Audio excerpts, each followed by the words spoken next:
May it please the court, Ms. Briggs, members of the jury, up in smoke. Lois May Alcott's tragic death was the final move in Sidney Alcott Walden's elaborate game. A game with an almost $3 million payout. When Alcott Walden realized that Lois May would never sell the Emerson homestead as long as she lived, she sent Lois May up in smoke. In today's trial, we heard that Alcott Walden had repeatedly harassed Lois May to sell the 850-acre historic Emerson homestead and allow it to be subdivided. Alcott Walden had inherited 20% interest in the property from her deceased spouse and stood to inherit another 25% from Lois May, for a total of over $2.6 million, plus a $165,000 commission she would receive as realtor for the property. However, there was a catch.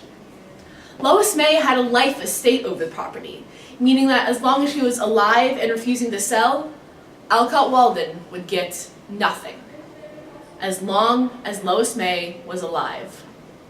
Lois May was the final frustrating barrier that stood between Alcott Walden and her money. So Alcott Walden made the desperate decision to send Lois May and Emerson Hall up in smoke to pave the way for subdivision of the property.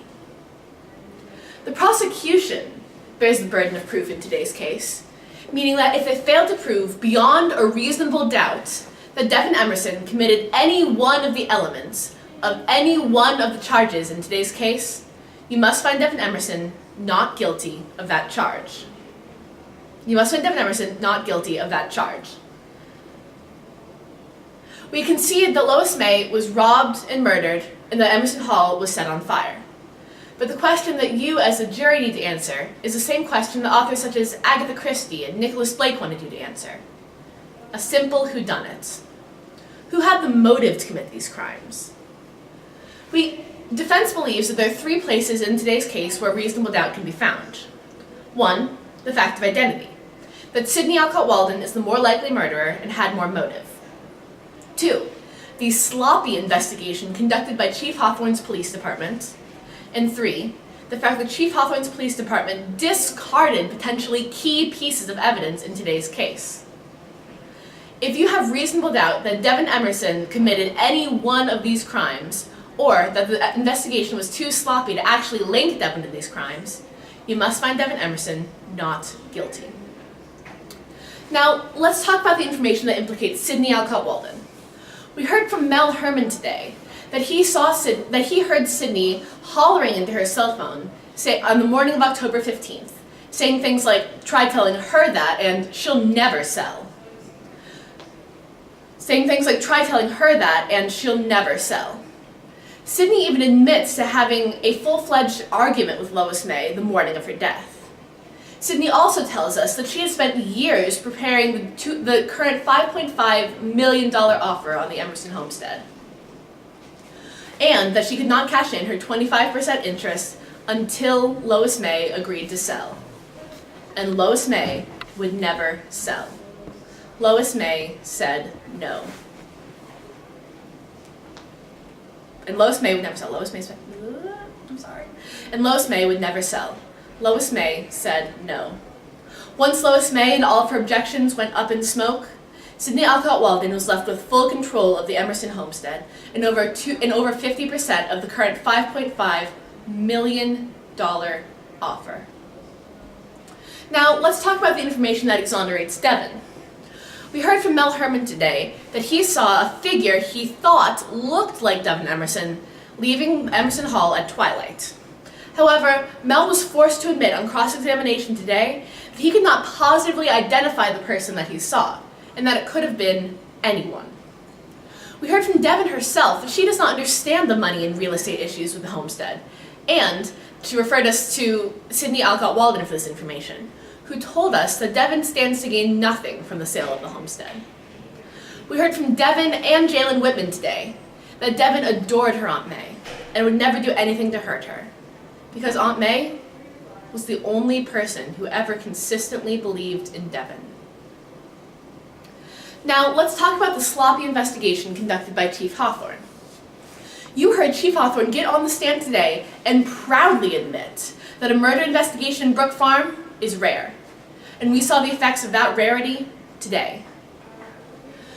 The Brook Farm Police Department was woefully underprepared to handle such a high-stakes investigation as the murder and arson at Emerson Homestead. How do we know this? Because the fingerprints that were found were incomplete and could not be used. Because the accelerant that was used to burn the main house could not be definitively linked to the accelerant found on Devin Emerson's shoes, and because the money evidence was cross-contaminated. Chief Hawthorne even admits that he could not definitively link the two sources of accelerant. Now, on the topic of accelerant, Chief Hawthorne reviewed the entire Emerson homestead, including 3 houses, a church, and a carport, and found only one source of accelerant. Now, you as a jury do not check your common sense at the door, and you can decide which expert you believe in this case.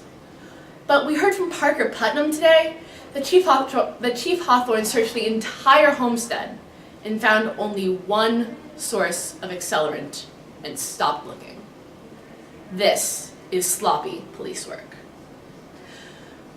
We also heard that the investigation did not start until 2 days after the murder occurred, meaning that since the crime scene was not blocked off, Sidney Alcott Walden or anyone else could have gone into Devin Emerson's home and placed the money into Devin Emerson's cabinet, which Devin Emerson testified to not recognizing, to frame Devin as her chosen scapegoat.